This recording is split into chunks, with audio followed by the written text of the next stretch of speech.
Belajar Bahasa Tamil Asas, Episod 8. Dokumen Perjalanan. Payana Avanam. Payana Avanam. Payana maksud dia perjalanan. Avanam maksud dia dokumen. Payana Avanam. Pemandangan Kaci. Kaci. Seterusnya, kenderaan perjalanan. Payana Vandi. Payana Vandi.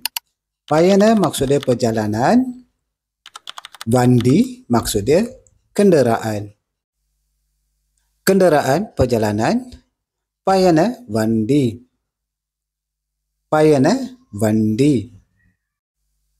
Ejen pelancongan. Payana Mugawar. Payana Mugawar. Payana maksud dia pelancongan.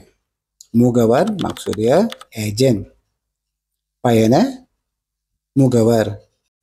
Sekarang mungkin awak semua terfikir, kenapa perkataan payana tu sama seperti mana yang sebelum ni kita baca, kan?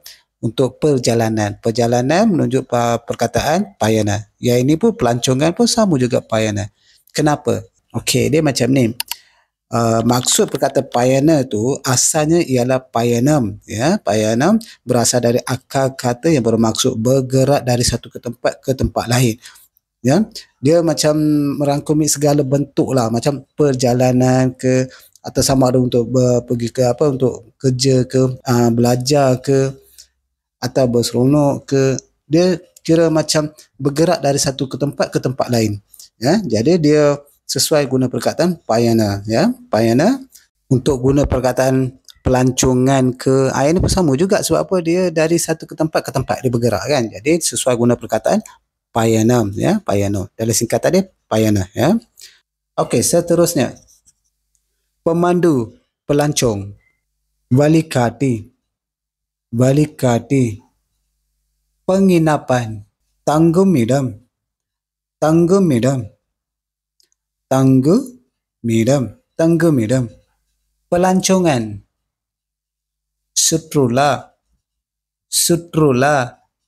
Sutrula. Sutrula.